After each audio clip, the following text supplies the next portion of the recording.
la Cámara Nacional de Apelaciones en lo Comercial, integrada por los jueces que fallaron en contra de los trabajadores y las trabajadoras de C5N, inhabilitando una cuenta inembargable para cobrar nuestros sueldos.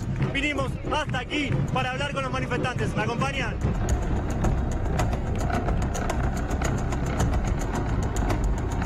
¿Por qué estás hoy acá? Tenemos que apoyarlos como corresponde, como siempre ustedes lo han hecho con nosotros, con el pueblo. Para defenderlos a ustedes y defender el país, porque nos están destruyendo. Para defender a los trabajadores en general que vienen padeciendo de las políticas del macrismo y de las políticas de la exclusión social. Ustedes nos dieron aire a nosotros para contar que el pan es un bien social y lo pudimos llevar a los barrios, y hoy muchas familias que no podían comer están comiendo y nos dieron la posibilidad de contarlo. Estamos acá acompañando a los trabajadores de C5N, es terrible lo que está pasando, los embargos a las cuentas de sueldo, es un ataque terrible del macrismo a los trabajadores. Para pedirles, por favor, no aflojen, nosotros no vamos a aflojar. Si los silencian a ustedes, nos silencian a todos. El apoyo a defender la fuente de trabajo. C5N es el único canal que nos quedaba y no podemos permitir que lo cierren. Venimos a acompañarnos en la lucha que tienen, creemos que está en peligro el Estado de Derecho. Tampoco podemos aceptar un cerco mediático, un blindaje tan grande y renunciamos a eso. Fuerzas y ojalá se solucione todo, porque detrás de los periodistas hay 400 familias que dependen del sueldo de los trabajadores. Porque C5N nos representa a los argentinos, a los trabajadores, a los desocupados, a todos los que Macri no quiere. ¿Qué le dirías a los jueces si los cruzás? Solo tengo la foto de Pablo Heredia. ¿Qué le dirías? Que se vaya. No puede decir en un fallo que no importa si los compañeros comen o no comen. Es el brazo judicial del gobierno que también son delincuentes. La verdad que no los conocemos, nosotros damos la cara, ellos no dan la cara. ¿Pudiste encontrar a alguno de la Cámara? Mira, solamente tenemos la foto. Bueno, por lo menos tenemos una foto. Sería bueno que aparecieran, dieran la cara. Que hagan lo que corresponde, lo que aprendieron a hacer, no lo que les dicen que hagan. ¿Cómo es que no se consiga Gariboto, la cara de Gariboto y la cara de Vasallo? Solo tenemos la de... Heredia, nada más. Aquí traje mi cartelito, hijos míos. ¿Por qué está hoy acá? ¿Yo por esto? ¿Qué le diría a los jueces si lo ve? Justicia independiente, que se independicen de los gobiernos. Que no sean tan insensibles, que no sean tan cómplices, porque la historia los va a recordar. Tendría que saber que los sueldos de los trabajadores no se tocan, se defienden.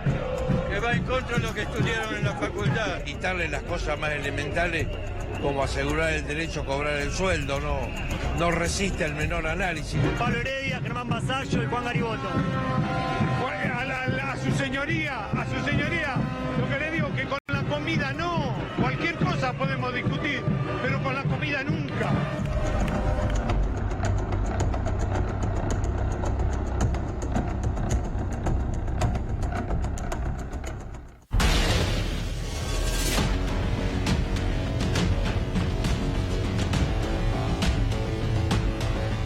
La verdad que era conmovedora la marcha y agradecerles a todos los que fueron, muchísimas, a los que no pudieron ir también, porque fue un horario de trabajo y fue espontánea la marcha, muchísima gente de a pie, estuvo allí muchísimos jubilados, trabajadores, ex trabajadores, una marcha realmente conmovedora para nosotros, que nos toca siempre cubrir las marchas y pocas veces marchamos.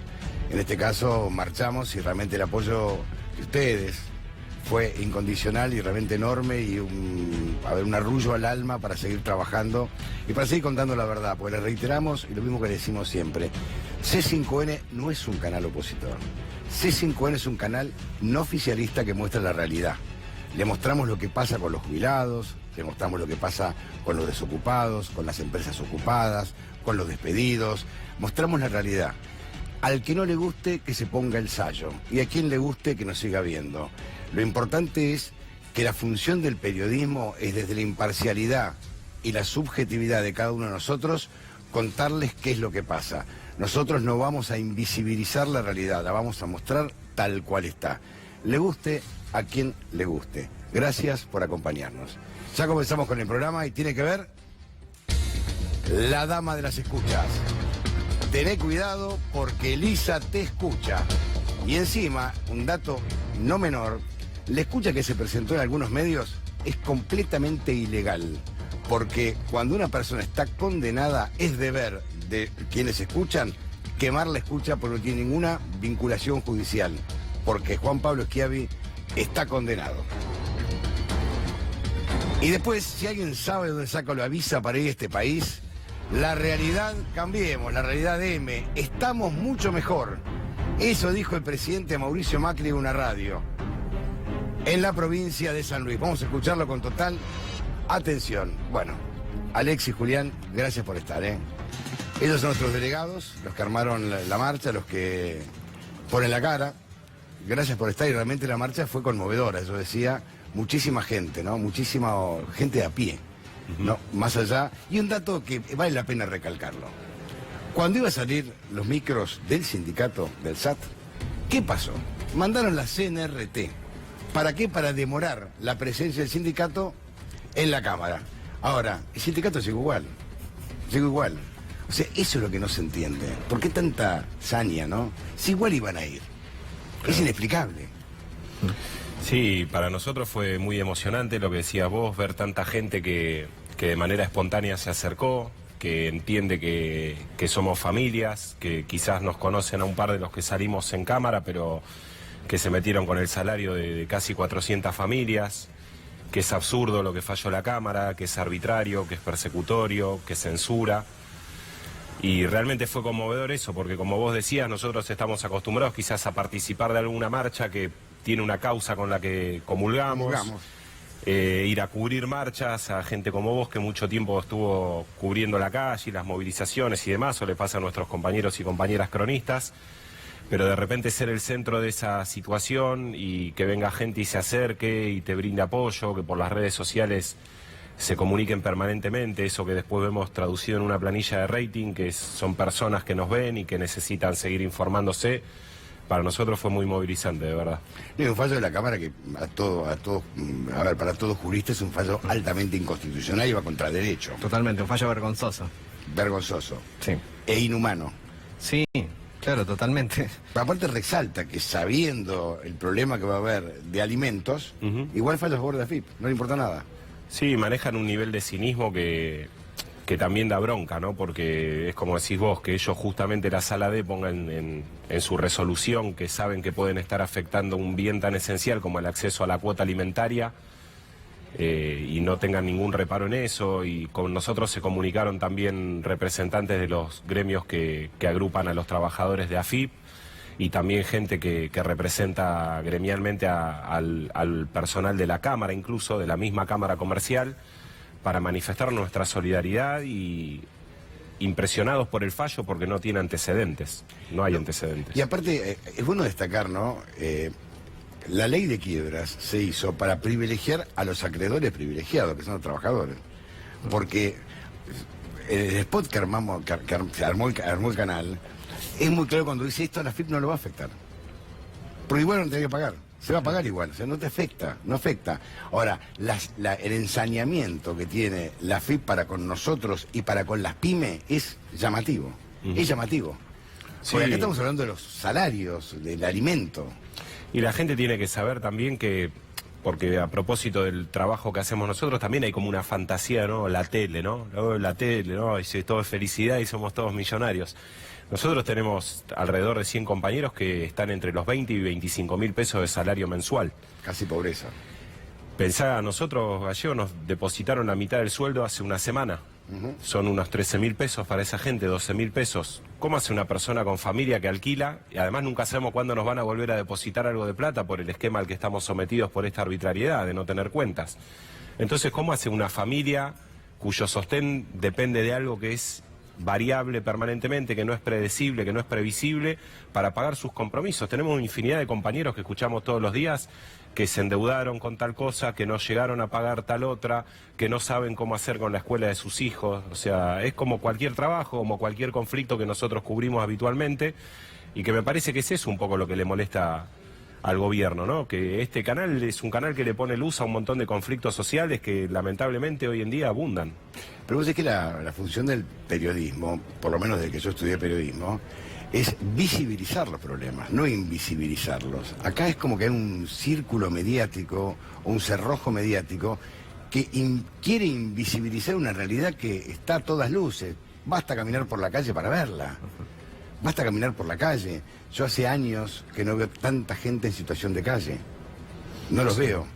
Sí, hoy escuchábamos, yo recién vengo de Radio 10 y mandó un mensaje a una persona que ofrecía, se había quedado sin trabajo y se ofrecía a hacer la cola de aquellas personas que tienen que hacer un trámite bancario, sacar un turno en un hospital y no pueden hacerlo. Y pasaba una tarifa de cuánto cobra por hora por hacer eso porque no tiene manera de llevar un ingreso a su casa. Esa es la realidad que no se puede invisibilizar. Y eso es tristísimo, y nosotros estamos trabajando. Nosotros todos los días venimos a trabajar. El canal es competitivo y pelea el rating porque acá hay una gente que tiene un sentido de pertenencia que yo no vi en 20 años de laburo. Y no es solamente una cuestión de yo me pongo o no me pongo la camiseta de la empresa. Es que se meten con nuestro laburo, se meten con nuestro salario, se meten con cada uno de nosotros. Y aquellos que están enojados, porque había gente enojada en un momento, cuando hacías una parte de la marcha, pasó una mujer, muy bien ella, y me dijo, ¿por qué no le dicen a los dueños del canal que les paguen con la plata que tienen afuera? Yo le expliqué que estaban inhibidos y que la cuenta inembargable es precisamente para que las empresas que publicitan en este canal, cuando nos den los cheques, los pueda la empresa depositar, que la cuenta no sea embargada por la AFIP y así poder pagarnos los sueldos. Y nada más que eso. No estamos pidiendo otra cosa, ¿eh? Poder trabajar y cobrar los sueldos. No se pide otra cosa. Y que la realidad se siga mostrando. Pues nuestro compromiso es mostrar la realidad. Una cuenta que iba a ser manejada por la justicia, por otra parte, digo, no podía tener ningún otro destino. No claro, podía tener ningún otro destino. Porque la justicia misma le niega a la justicia que maneja nuestra plata. Exactamente. Esta es la contradicción. La Cámara, el Tribunal Superior de Alzada, le impide al juez que está interviniendo en la causa, que había autorizado la cuenta inembargable, le dice, usted no va a administrar más los fondos de C5N ni el pago de salarios. De ahora en más usted tiene que pagar la FIP. Por sobre los sueldos. Es realmente un verdadero disparate. Estos jueces, la verdad, son unos desfachatados. La verdad, actúan contra derecho, algo no visto, jamás visto, jamás visto. Y aparte, escuchaba a un televidente que decía, estos jueces que escriben la historia. Lamentablemente los jueces de este país han escrito la historia de la injusticia. Yo cubro marchas desde 1990, 80 y pico, la marcha docente, pero uno recuerda casos resonantes donde el clamor y el pedido de la injusticia. Y en todos los casos más resonantes de la República Argentina, en todos, absolutamente todos, los protagonistas, los homicidas, están todos en libertad. Entonces, si quieren saber cómo actúa la justicia actúa así. Organizando los propios jueces marchas que les piden a ellos mismos que hagan justicia. Porque el reclamo más fuerte de Argentina es un reclamo de injusticia. Ningún juez interviene cuando hay una empresa o cuando la AFIP presiona a una pyme para que le pague. Y la pyme dice, o pago sueldos o le pago la AFIP. No, la AFIP le embarga las cuentas. Yo tengo conocidos míos de empresas constructoras que les han embargado sus cuentas personales, el CBU personal. ¿Por qué? Porque deben o dicen que deben facturas del 2014. Hay una persecución que realmente es llamativa. Entonces, cuando se compara con dictaduras, no dictaduras, no hay que ser injusto. Las persecuciones son persecuciones. Y no hay nada peor que la persecución judicial. Porque el juez es quien tiene la potestad de decidir tu libertad. Es quien más poder tiene, porque te puede robar el bien más preciado que tiene un humano, que es la libertad. Estos jueces ahora se arrogaron la potestad de definir ellos tres si nos van a pagar el sueldo o no. Ellos tres. ¿Con qué derecho lo hacen? ¿Con qué derecho? Sentados en sillones y encima no van a ninguna votación y tampoco se someten al rating. Ni siquiera. No, y nos contaba, nos fuimos informando un poco a propósito del funcionamiento de la Cámara y demás, nos vamos perfeccionando en cuestiones judiciales. Juli es abogado, pero además vamos aprendiendo cosas nuevas todos los días en nuestra tarea gremial. Y es una Cámara, la comercial, que ni siquiera cumple con los procedimientos normales que hablan del acceso a los diferentes cargos a través de un examen y de capacidad y de jerarquía y de puntuación. Es una Cámara que se maneja con familiares y amigos exclusivamente. Y nos decían que es de los sectores más conservadores que tiene la justicia. Y ellos son los que deciden que casi 400 familias no sepan hasta cuándo van a tener laburo, cómo van a cobrar, si esto se va a prolongar en el tiempo, si es una cuestión pasajera. Y venimos hace más de un año en esta situación. Entonces, se hace realmente angustiante, se hace difícil. Hay gente que acá se enfermó, hay gente que está con licencia médica porque ha tenido problemas serios a partir de nuestra situación. Es realmente desgastante y es muy estresante y lo vemos a diario con nuestros compañeros. Muchas gracias, chicos. Déjame por favor agradecerle, Galle, al sindicato que nos acompaña siempre, que es además quien nos representa legalmente. Vamos a ir agotando todas las instancias que haya en la justicia, porque esto no lo vamos a dejar así. Vamos a ir a la Comisión Interamericana de Derechos Humanos, vamos a ir a la OIT y vamos a agotar todas las instancias que haya que agotar y vamos a estar en la calle las veces que tengamos que estar, porque no vamos a bajar los brazos y es bastante más que 400 puestos de trabajo, que no es poca cosa, y nuestra tarea es representar a nuestros compañeros, pero además es defender la libertad de expresión. La comunicación hoy está en una situación muy crítica y por suerte estamos todos unidos en esa pelea, así que la vamos a seguir dando. Sí. Gracias muchachos, la verdad muchísimas gracias. A vos. Y entramos de lleno ya, seguimos con el programa, La Dama de las Escuchas. Vamos a escuchar a Elisa Carrió cómo defiende al fiscal Stornelli. Realmente es algo llamativo, vamos a escucharlo, a ver. La cuestión es que él insiste en verlo y él se niega a ir a la casa, se ve que formaba parte de la operación, por eso vuelvo a insistir que hay que tener en cuenta que D'Alessio es director de legales de Lazo durante el periodo kirchnerista. Sí. Saben que ustedes que en ese momento tenía mucha influencia y mucha relación con Campillo, con Echegaray. O sea que su hipótesis, Lilita, es que D'Alessio se complotó con este empresario para tirarle, digamos, un anzuelo y ver si pisaba el palito Stornelli. Yo lo desconozco, pero creo que es así. Seguro que Stornelli no lo hizo. O sea que su hipótesis, Lilita, es que D'Alessio se complotó con este empresario para tirarle, digamos, un anzuelo y ver si pisaba el palito Stornelli. Yo lo desconozco, pero creo que es así. Seguro que Stornelli no lo hizo. ¿Y por qué Stornelli no denuncia a D'Alessio y va ante tribunales y dice, este señor habló y pidió plata en mi nombre, pero es un tránsfuga o es un... Porque nosotros ya lo hicimos. Porque la causa ya está abierta. Y entonces, pero Stornelli como perjudicado directo, me imagino, yo no tengo nada que ocultar. Y si se presentará, no sé, sí. Se presentará como otros, como Patricia. Las defensas son realmente asombrosas.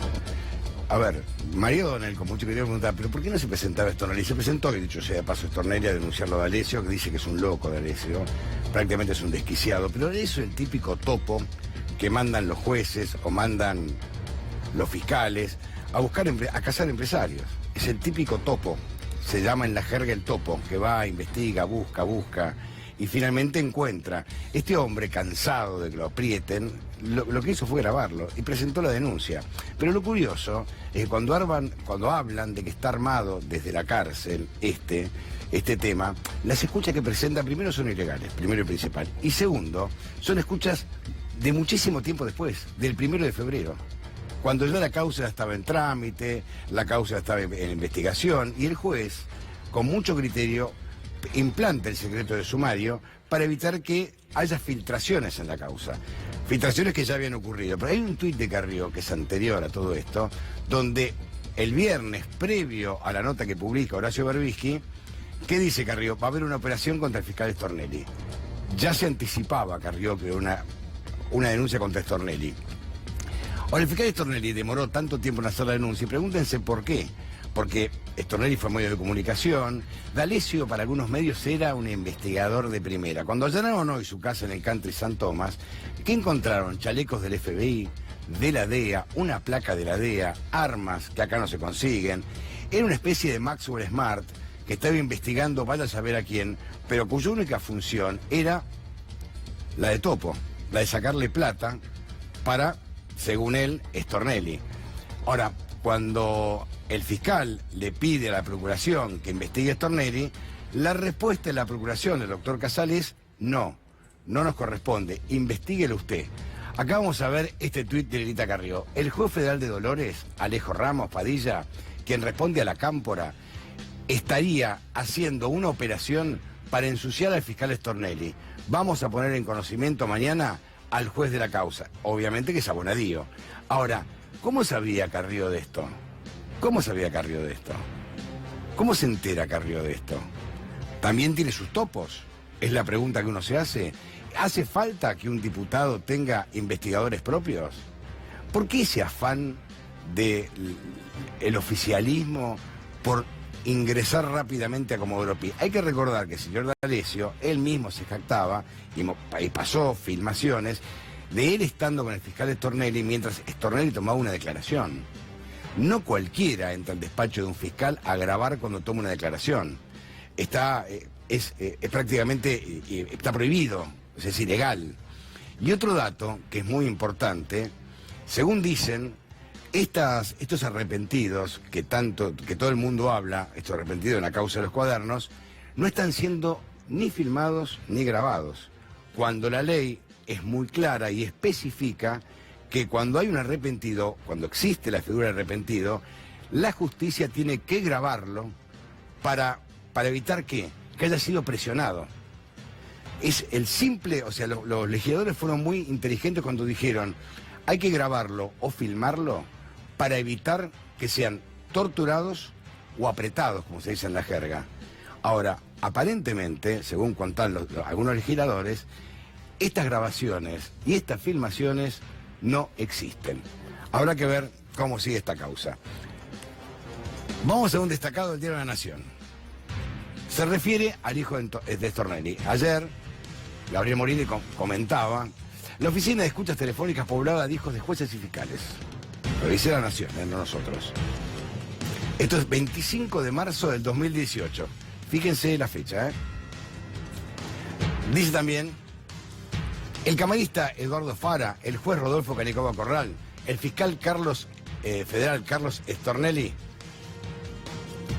sus hijos trabajan en las escuchas telefónicas. Mateo Stornelli, hijo del fiscal federal, estudia ingeniería en informática, con 21 años.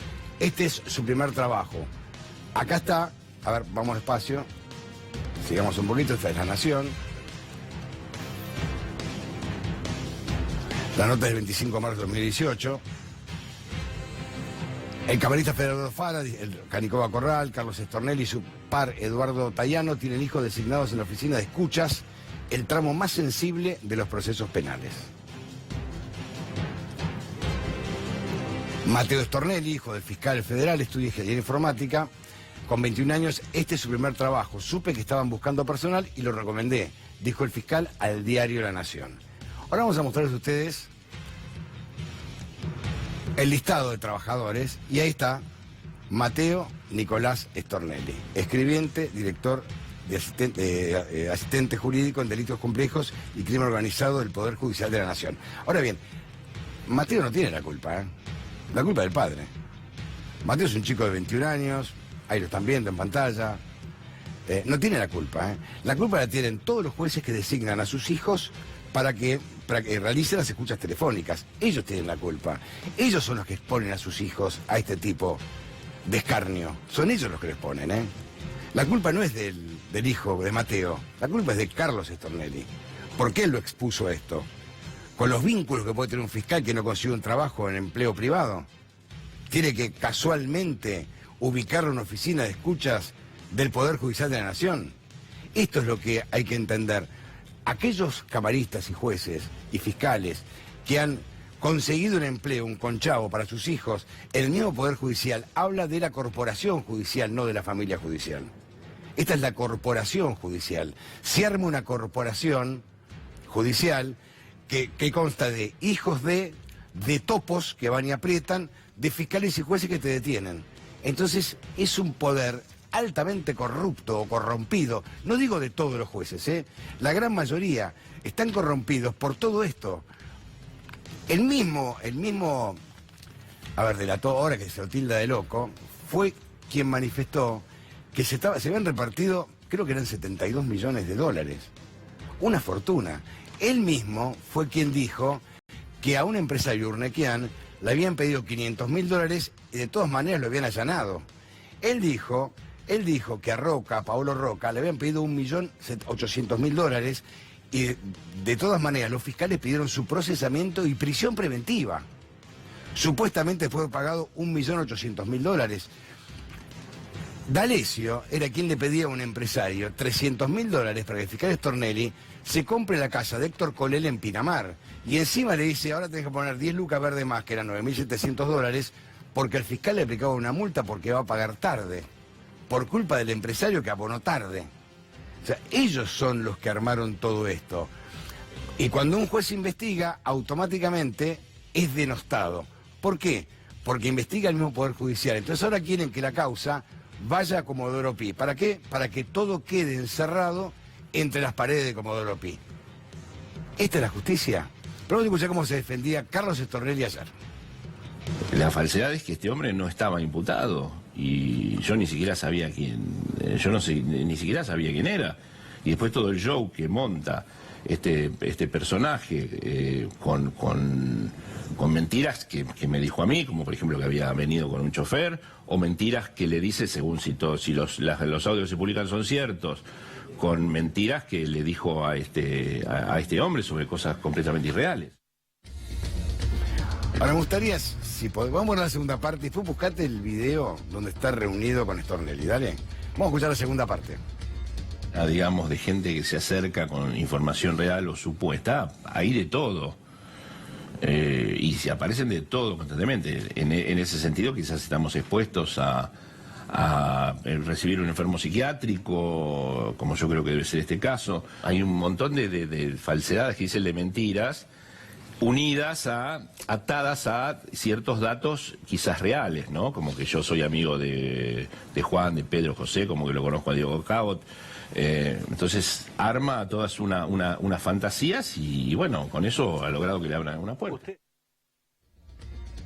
A ver, uno puede entender un neuropsiquiátrico, ¿no? Pero fíjate buscate el video donde se reunió Stornelli con este enfermo psiquiátrico, se llama Marcelo D'Alessio, en una playa en Pinamar, y este mismo que ahora tildado de enfermo psiquiátrico es quien hablaba en nombre de él y contaba que se había juntado con Stornelli, el fiscal Rímolo, que estaba Angelici, actual presidente de Boca, denunciado por Carrió como operador del gobierno del Poder Judicial.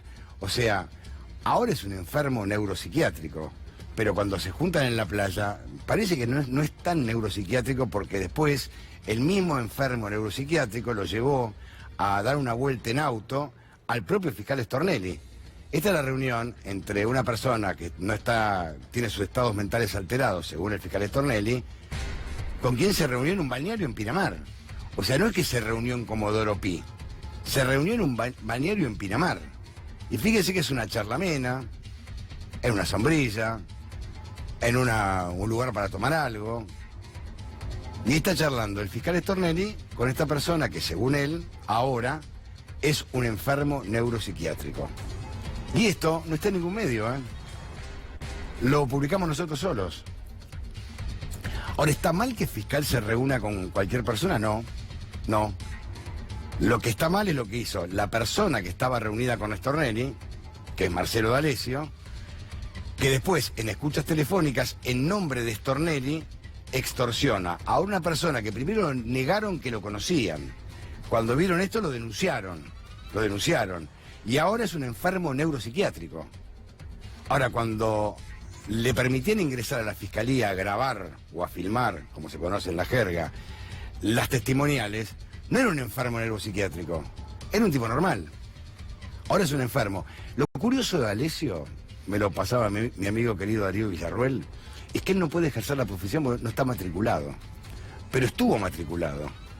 Y todavía no averiguamos por qué perdió la matrícula en el 2016. Vaya a saber qué fue lo que hizo. Ahora sí, aquellos que recorren Comodoro Pi cuentan que es un personaje habitual de los pasillos de Comodoro Pi. Era habitual, que entraba y salía. Y también D'Alessio pone de manifiesto una comidilla que recorría Comodoro Pi que contaba que los jueces recomendaban estudios jurídicos. Lo decían los mismos abogados en voz baja.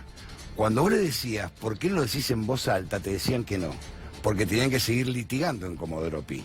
D'Alessio lo que hace es poner de manifiesto algo que era un un vox populi en Comodoro Pi. Algo que los abogados sí sabían que ocurría, pero ninguno se animaba a denunciarlo. Marcelo D'Alessio lo que hace es exponer esto, que reitero, era un corrillo, un secreto a voces, como decimos los periodistas, pero acá lo expuso. Él, según Marcelo D'Alessio, estaba operando en nombre del fiscal Stornelli. Ahora bien, si la justicia fuera realmente sana, la causa no debería recalar en Comodoro Pi. No debería hacerlo. Si la justicia fuera realmente sana, el procurador debería citarlo a Stornelli e investigar la fiscalía, si fueran sanos. Pero evidentemente hoy el procurador mismo le ha negado la posibilidad al juez Ramos Padilla de investigar la procuración a un subordinado de ellos, que es el fiscal Stornelli. Cambiamos de tema. Acá vivimos en la Argentina. ¿Le gustaría a ustedes tener la visa para vivir en el país de Macri? Escuchen cuál es la realidad que vive el presidente Mauricio Macri. Vamos a escucharlo. El presidente que más ha recorrido el interior de nuestro país en sus primeros 3 años y algo de gobierno. Está enojada la gente, señor presidente. Hay gente enojada. Y sí, claro que sí. Y los entiendo. Hay gente enojada.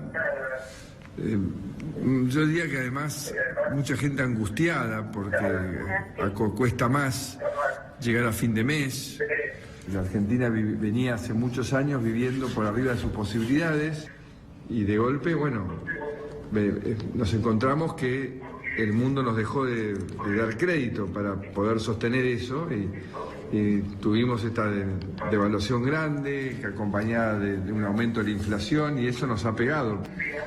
Y hoy estamos, a pesar de los golpes, yo diría en una mejor posición para encarar el futuro de lo que estábamos claramente en el 2015. Estamos en una posición más sólida, también en lo económico, no solo todas las mejoras que hemos hecho en lo institucional, en términos de las libertades.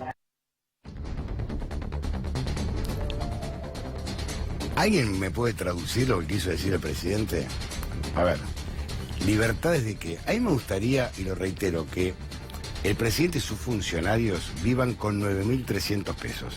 Pero vamos a ser más generosos, que vivan con 25.000 pesos por mes. Que vayan junto a una ama de casa a un supermercado a recorrer las góndolas. A ver si con 25.000 pesos, ya no te digo lo que cobra un jubilado, que un jubilado hoy en día es indigente. Que vaya con 25.000 pesos a recorrer las góndolas de los supermercados a ver con cuánta plata llena el carrito. Pero que lo hagan por un año, 25.000 pesos todos los meses. Me gustaría que durante un año dejen la prepaga y se atiendan en el hospital público, pero que vayan a Posadas, al Hospital Internacional de Quilmes, que vayan a Mar del Plata. Me gustaría. También me gustaría que salgan solos, o si quieren a recorrer la calle con algún amigo, y caminen por Florida, por Diagonal Norte. No vamos a buscar lugares muy marginales, Florida, Diagonal Norte, que caminen por ahí y me digan cuántas personas ven en situación de calle.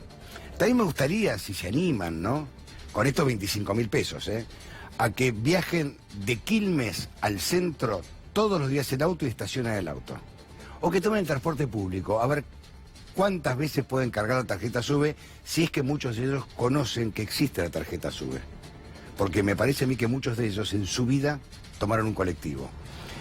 Y estos funcionarios, que son hijos de importantes empresarios, que no saben lo que es el hambre, no tienen ni idea de lo que es el hambre. Porque el presidente jamás sufrió el hambre, porque es hijo de Franco Macri y es hijo de una señora muy aristocrática, Blanco Villegas, aristocrática de la República Argentina, no sabe lo que es el hambre. Ahora, me gustaría que ellos vean y acompañen a este jubilado que poníamos aquí en pantalla, que comía de un tacho de basura.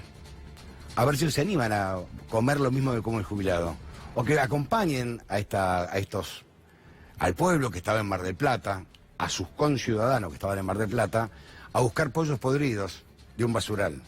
O que vean y recorran el Ciamse, el camino del Buen Aire, cerca del country que tiene el hermano del presidente. Que recorran el camino del Buen Aire y vean cuánta gente busca alimentos en el Ciamse. Que recorran el microcentro a las 6 de la tarde y vean lo que hacen los cartoneros, buscando cartones para sobrevivir. Sería interesante que conozcan la realidad que viven 44 millones de argentinos en un país que están diseñando estos funcionarios para menos de 1 millón. Sería interesante que vayan viendo todo esto, pero no solamente el presidente piensa así, no solamente. Esta es la imagen que, a ver si lo acompaña este jubilado, algún funcionario público, y vean cómo se alimenta la basura. ¿Hay algo más indigno que esto? Pero este hombre encima tiene dignidad porque no se animó, no quiso recibir una limosna. Esto te muestra la dignidad de este hombre. No quiso recibir una limosna. Van a ver que ahí para un auto, le ofrece, le pide, si necesitaba ayuda, y él le dice que no. No, gracias, dice. E ingresa al tacho de basura a seguir buscando comida. Esta es la realidad que viven millones de argentinos, miles de argentinos. Y una realidad ignorada desde una, o mirada, si quieren, desde un balcón, ¿no? O de la función pública, lo que es muchísimo más grave. Pero vamos a ver al mensajero del amor. Él soy yo, el que te escribe canciones soy yo. Cada palabra o detalle que te hace temblar es más que el sentir. Por eso dice que es muy importante tener una visa para este país, porque me encantaría vivir en él. Se vive mejor que en Suiza. Fíjense lo que decía Andrés Ibarra, el vicejefe de gabinete. Escúchenlo con atención, ¿eh? Por supuesto implica endeudamiento en niveles respecto al PBI que son razonables, que tienen una agenda y un cronograma previsto de vencimientos y que están asociados a diversas variables macroeconómicas de cumplimiento, la política monetaria, la política fiscal, el crecimiento del producto, sobre bases sólidas. Y esta es la gran diferencia, sobre bases sustentables. Por eso yo quiero saber en qué planeta, en qué país vive, ¿no? ¿Querés viajar del país? Te dan visa. Sí, te la van a cobrar cara la visa si querés entrar a ese país. En dólares. En dólares, claramente. Lo que decía el vicejefe de gabinete respecto de la deuda externa. Vamos a explicarlo un poquito. Te pido vos, que sos un economista destacado y avesado, que expliques un poco porque nadie entiende. Pero es muy interesante porque dice que ahora está la deuda como que es más grande pero es más sostenible. Y de lo único que se está hablando es si Argentina va a poder seguir pagando la deuda después del FMI, porque el FMI te garantizó el pago de la deuda durante este 2019, pero para 2020 ya no te lo garantiza. Y ahí creció la gran sospecha del mercado que Argentina iba a entrar en un nuevo default porque la deuda no era nada sostenible. No había forma de afrontar los pagos de 2020 si no es renegociando con el FMI. Así que lo que dice el jefe de gabinete, el vicejefe, ¿no? Vicejefe de gabinete. Vicejefe de gabinete es de otro mundo, digo, claramente. O de otro país. De otro país. No tiene ninguna sustentabilidad la deuda argentina, ni medida contra el PBI, que ya está al 100%, ni medida contra las exportaciones, que es el equivalente a 4 años de exportaciones de la Argentina. Fíjate vos, lo que son 308.000 millones a septiembre de 2018, la cifra después se modificó un poquitito porque de 75%, que es cuando midió CEPAL, subió a 95%, como reconoció el propio gobierno. Del PBI. Del PBI a fin de año. Y el 75% está en moneda extranjera.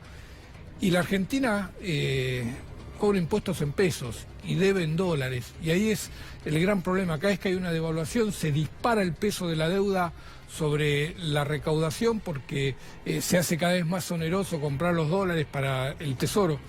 No es sustentable por ningún lado. Uno habla con los economistas de los distintos frentes políticos que tienen alguna aspiración de gobernar la Argentina y te dicen siempre todo lo mismo. Dice, es un gran problema cómo vamos a enfrentar la deuda el próximo año. Ahí estamos, 97.7, lidera Argentina. Esto es del PBI, ¿no? Esto es sobre el PBI, siempre se mide sobre el PBI. Vos me explicaste el otro día algo que me quedó grabado, que el 77,2% de la deuda de Brasil sobre el PBI es en reales. La mayor parte, claro, ahí veíamos que el 75% de la deuda argentina es en dólares. No tengo la cifra, pero debe ser cerca del 70-80% de la deuda de Brasil en reales. Brasil hizo una tradición de emitir deuda en reales y con lo cual cada vez que hay una devaluación mejora todo su perfil de la deuda. Acá cada vez que tenemos una devaluación empeoramos todo el perfil de la deuda porque la debemos en dólares. Brasil tiene un mercado interno muy dinámico, muy fuerte, tiene una bolsa también muy poderosa. Argentina no tiene una tradición de financiarse en el mercado interno, por eso ha hecho esto. Lo que pasa es que este gobierno ha potenciado todo, porque todo el déficit fiscal del 2016, 2017 y 2018, hasta que estalló la crisis, lo financiado con emisión de deuda en dólares en vez de salir al mercado interno y buscar pesos. Y pesos había, si no llegamos a tener 1.2 billones de pesos en deuda del EVAC. Ahora tenemos 970.000 millones de pesos en deuda del ELIC. Es decir, pesos hay en el mercado. El gobierno eligió endeudarse en dólares y eligió meterse en esta trampa. Cada vez que devalúa, cada vez se le hace más complejo enfrentarlo y cada vez que tiene que renegociar con los vencimientos de la deuda es un conflicto, por eso sube el riesgo país. Te invito a escuchar nuevamente al vocero del país, de este país que queremos vivir todos. Esto más de nuestro mensajero del amor, Andrés Ibarra. Escuchémoslo, a ver. Estamos haciendo un trabajo de fondo, ordenado, en política fiscal, en política monetaria. Estamos abriendo mercados en el mundo, más de 150 mercados en el mundo para exportar, para que el valor agregado de la mano de obra argentina y la producción argentina llegue a todo el mundo. Y por supuesto también el mercado interno es una preocupación nuestra. Y en ese sentido hay muchos sectores que por suerte están mostrando unos primeros síntomas de salida de la crisis que desgraciadamente vivimos el año pasado. Hay sectores en lo que es energía, por supuesto el agro, los sectores del conocimiento, las industrias del conocimiento. Entonces somos muy optimistas en que poco a poco toda esta cadena de valor y de producción va a ir reaccionando y los indicadores van a ir mostrando esto.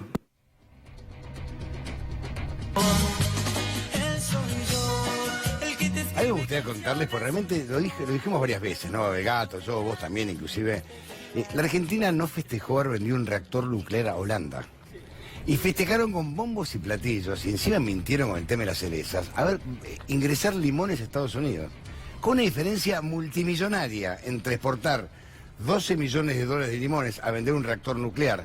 ¿Y qué hicieron? Cerraron ciencia y técnica. No, pero además habla de exportar mano de obra argentina y cada vez se ha primarizado más la exportación argentina. Es cada vez más de materia prima, del campo, de la energía. Ahora con Vaca Muerta estamos exportando el gas sin ningún valor agregado. El gas se le puede dar valor agregado. Con el gas podés, por ejemplo, generar fertilizantes para el campo. No, exportamos el gas como materia prima. El petróleo lo exportamos crudo, no exportamos combustibles o lubricantes. Así que cada vez hay mayor primarización de las exportaciones. No exportamos valor agregado, como dijo Ibarra, trabajo argentino para el mundo. No, yo quiero la visa de este país. No, yo quiero sacar la visa de este país y vivir ahí. Estaba revisando los números. Hay, por ejemplo, en el último mes de 2018 se invirtió la balanza de turismo. Pero cuando vos ves todos los números del 18, subió apenas 15% la recepción y bajó 0.5% la emisión de turistas argentinos. ¿Sabes qué? La devaluación generó que solo pueda viajar de la Argentina la clase alta. Ya ninguna clase media argentina puede tener aspiración de salir del país. Pero la clase alta sigue viajando. Entonces tenés que, en 2018 viajaron la misma cantidad de argentinos que en 2017. Y eso es porque hay un sector de la sociedad argentina que tiene un poder de compra que no le importa la devaluación. Y es lo que está asociado, por supuesto, a las empresas de servicios o de energía, como las que salen todas beneficiadas de este modelo económico. Hay un sector que claramente saca ventaja. No el conjunto de los argentinos. El conjunto de los argentinos no pudo viajar más o no puede viajar más, por lo menos con esta relación del dólar, pero siempre hay un sector que lo va a hacer. Gracias, Fer. Llegó Sergio Massa. Sergio, ¿cómo estás? Te va? ¿Todo bien, estás, vos? Soñó bien? ¿Todo bien, vos? Bien, muy bien. Estamos hablando del planeta Macri, un planeta raro, ¿no? Un planeta para pocos. Para pocos. En realidad, lo que refleja el planeta M es que vienen construyendo una Argentina para muy poquitos y la gran mayoría de los argentinos van quedando afuera. Hablaban recién de el tema de la primarización de la economía y de la exportación de productos primarios. Hay un número que refleja claramente qué es lo que Argentina debe ir a buscar. Si vos exportás una tonelada de trigo, exportás $200 y exportás un empleo. Vos exportás una tonelada de harina, exportás $400 y 2 empleos. Y exportás una tonelada de fideos, exportás $1.100 y 7 empleos. La Argentina exporta trigo e importa fideos. Es un disparate. Cuando en realidad el desafío tiene que ser agregar valor, porque la cadena finalmente te da entre 10 y 11 puestos de trabajo. Eso es exportar trabajo argentino. Hablaba de Vaca Muerta, ponía en el ejemplo de la exportación primaria de gas y petróleo. El polo petroquímico de Bahía Blanca podría ser el gran receptor y transformador de todo lo que es la materia prima de Vaca Muerta en etanol, en PVC, en un montón de productos que generan valor agregado y que generan empleo, pero que además la diferencia de la venta en tonelada es enorme.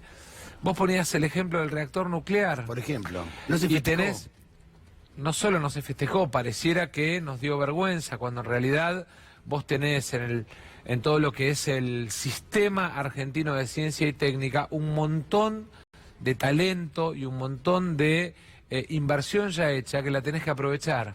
Hay un ejemplo, y hablaban de ciencia y tecnología, que es contundente. En Rosario tenés el Instituto Max Planck. Lo lidera un argentino que se llama Claudio Fernández, un genio que permanentemente está viviendo mitad en Rosario, mitad en Göttingen, en la ciudad de los premios Nobel, más de 30 premios Nobel en esa ciudad, comparte los equipos. Lidera desde Argentina los equipos de lucha contra el Parkinson y contra el Alzheimer. Ni más ni menos. El Estado argentino le retiró el apoyo.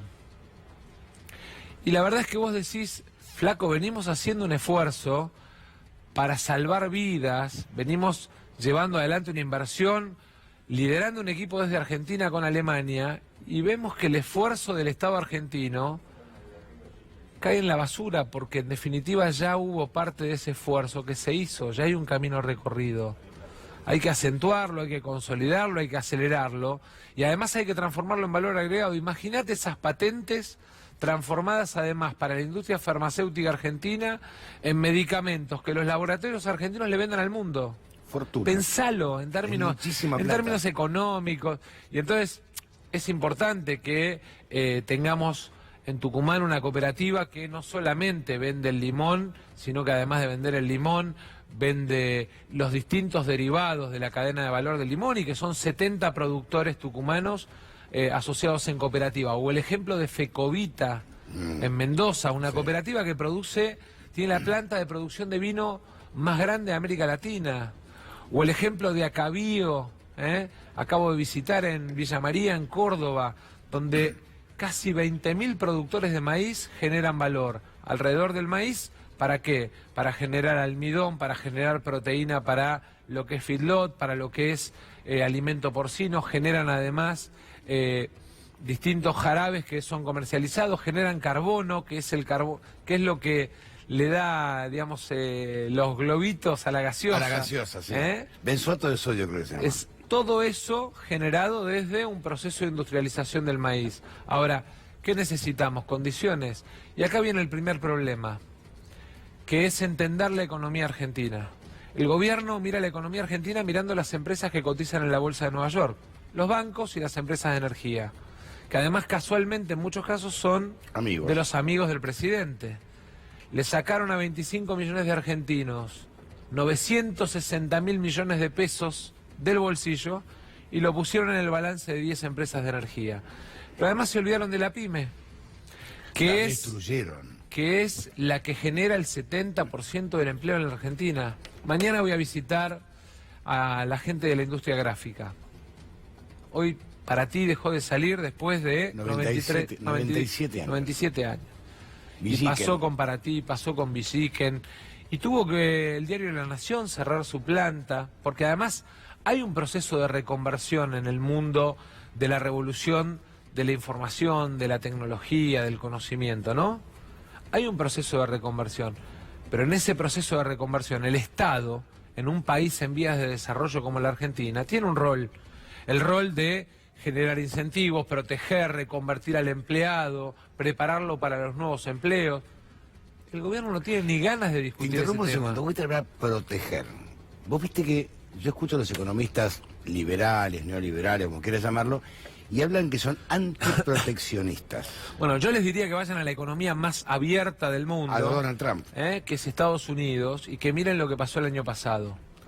Bajar impuestos, impuesto a las ganancias, y tener una política de comercio administrado, revisando la relación bilateral con cada país, permitió generar la mayor tasa de empleabilidad de los últimos 50 años en Estados Unidos y además generar un crecimiento económico formidable. Ahora, para eso, ¿qué hay que tener? Primero, amor por tu país. Si vos privilegiás lo de afuera contra lo propio y decís, no, bueno, ya van a venir las inversiones de afuera, ¿por qué no ayudamos a invertir a los que están acá adentro? ¿Sabe por qué no? Porque este gobierno actual no cree en la función pública. No creen en el Estado. No creen en el creen Estado. Absolutamente en el Estado. Y el Estado en la Argentina... Creen que es bobo el Estado. Pero es que el Estado en la Argentina... A ver, en los países en vías de desarrollo como es la Argentina, el Estado tiene el rol de regulador de las relaciones sociales y tiene el rol de equilibrar para que no exista concentración. En los países donde el Estado no tuvo un rol activo, terminó pasando que se concentró la riqueza en muy poquitas manos con un enorme nivel de población en la pobreza. Argentina tiene la clase media. El trabajador, el comerciante, el pequeño y mediano empresario es el motor social y económico de la Argentina. Entonces, para pensar la Argentina, lo primero que tenés es que entender cómo funciona la economía de la clase media. Y acá viene el primer problema. Para que la clase media argentina invierta, necesitas tasas de interés bajas. Claro, no el 45%. Hoy lo mandaste a la usura. Sí, al comerciante, al pyme, lo mandaste a la usura. Porque hoy la usura no es el prestamista del barrio que le saca la escritura de la casa. Hoy la usura termina siendo el Banco Central imponiendo estas tasas. Hoy la usura es la tasa de interés que te cobra la DGI cuando te atrasás. Hace 6 meses que venimos pidiendo que declaren la emergencia por 180 días y que suspendan embargos y ejecuciones de AFIP, porque al comerciante o al pequeño y mediano empresario que le embargan la cuenta, lo obligan además a ir a la economía en negro. ¿Y si no sabes qué hacen? Le embargan la cuenta personal. Bueno... Se no lo dejan operar. Es que en realidad lo que hay es una voracidad fiscal enorme. Argentina además tiene un gobierno que no cree en el Estado, pero que metió, en términos de impuestos, un nivel de regresividad y de presión impositiva que es la más alta de América Latina. Fíjate una cosa, Antonio. El año pasado se discutió el impuesto a los bienes personales. Sí. A la gente que nos está viendo le aumentó el impuesto a los bienes personales por su casa, por su negocio, por su tallercito. Sin embargo, cuando planteamos que aumentaran el impuesto de los bienes personales a los que tenían la plata afuera, dijeron que no. Y yo lo que pregunto es, ¿quién es el que pone en marcha todos los días la máquina en la Argentina? ¿El que está acá y se levanta a las 6 de la mañana? La pyme. ¿O el que tiene la plata timbeando en Nueva York, en Miami, en Suiza? O en Panamá. O en Panamá. Entonces, ¿por qué protegen al que está en Panamá? Y no es una cosa de hoy. Yo me acuerdo en el 2016, en aquella pelea que fue pública, cuando el presidente me pide que pongamos en la ley de blanqueo a los familiares de los políticos, y yo le digo que de ninguna manera, que no íbamos a facilitarle a los familiares de los políticos el blanqueo, porque además de ser hay que parecer en la vida. A partir de ese momento yo pasé a ser enemigo público, empezaron las descalificaciones, qué ventajero, qué oportunista, después lo exacerbaron más cuando planteamos lo del impuesto a las ganancias. ¿Cómo terminó la película? No sabemos quiénes son los familiares que blanquearon, bueno, salvo algunos casos que aparecieron. Gianfranco, por ejemplo. Y van a terminar todos judicializados porque el decreto que después saca el gobierno autorizándolos viola la ley. Eso más temprano o más tarde va a ser los cuadernos de Macri. Eso más temprano o más tarde va a terminar siendo algo que el gobierno va a tener que explicar. Porque habilitaron con un decreto algo que la ley prohibía. Y con el impuesto a las ganancias lo mismo, ahora, Antonio. Sergio, perdóname. ¿Vos te imaginabas que alguien pudiera hacer un decreto nombrando 2 miembros de la Corte? O sea, que hagan un decreto blanqueando bienes es una nimiedad al lado de esto. Es que yo creo que es todo si pasa, pasa. Siempre. Si pasa, pasa, ¿eh? Si pasa, pasa y privatizamos los terrenos del CENAR. Y si pasa, pasa y privatizamos la pista de remo. Y si pasa, pasa y si pasa, pasa. Y así si pasa, pasa, hoy tenés en Córdoba, por ejemplo, la preocupación, estuve en Río Cuarto, la enorme preocupación alrededor del tema de la fábrica de pólvora, la enorme preocupación alrededor de Fadea, y digamos, y aparecen enormes preocupaciones que tienen que ver además con el desarrollo argentino. La fábrica de Azul era superhabitaria. Bueno, hoy nosotros miramos Embraer y decimos Brasil, que vende aviones ejecutivos, que vende aviones de línea. Hace 30 años, Brasil miraba Fadea y en sus hipótesis de conflicto como país, lo ponía como una amenaza. Claro. Entonces, cuando el acordate. Estado abandona la idea del desarrollo, siempre pierde el que menos tiene. Siempre pierde el que menos tiene. Y a mí me parece que el principal desafío que tenemos como oposición y como dirigentes políticos es el de construir una nueva mayoría, el de plantearnos además un acuerdo de políticas de Estado, un gran acuerdo, en el que pongamos que... Bueno, para ahí tenés la miseria política, el egoísmo político también, ¿eh? Porque sería bueno convocar y que todos vayan, la izquierda, el peronismo, el radicalismo, hasta el mismo PRO, a construir una política de Estado tipo la Moncloa por 20 años. Bueno, yo el 11 de diciembre, si tengo la responsabilidad de gobernar la Argentina, voy a convocar un gran acuerdo por Argentina. Convocando a todos, planteando además cuáles son las 10 políticas que tenemos que recorrer los argentinos en materia de seguridad y lucha contra el narcotráfico, en materia de paridad de derechos. Argentina tiene que incorporar los derechos que en el mundo va logrando la mujer en el siglo de la revolución de la mujer. En términos de derecho ambiental, Argentina perdió 6.500 millones de dólares en el último año por catástrofes ambientales. Yo te escuché hablar del mar también. Bueno, no podemos no tener una política ictícola de protección de nuestra pesca, 2,5% de nuestro PBI. Es un disparate. Pero además podemos ir al 6% de nuestro PBI si lo que hacemos es generar un proceso de industrialización mirando el mar argentino como un bien nuestro, como un bien propio. Pescado. Exactamente, en lugar de ser víctimas de la predación un día de barcos chinos, otro día de barcos japoneses, apostar a que tengamos la capacidad de vender el producto terminado. El filé, mira lo que te digo, bueno, nada más sencillo. El filé, el langostino empaquetado. El krill, que es una riqueza enorme.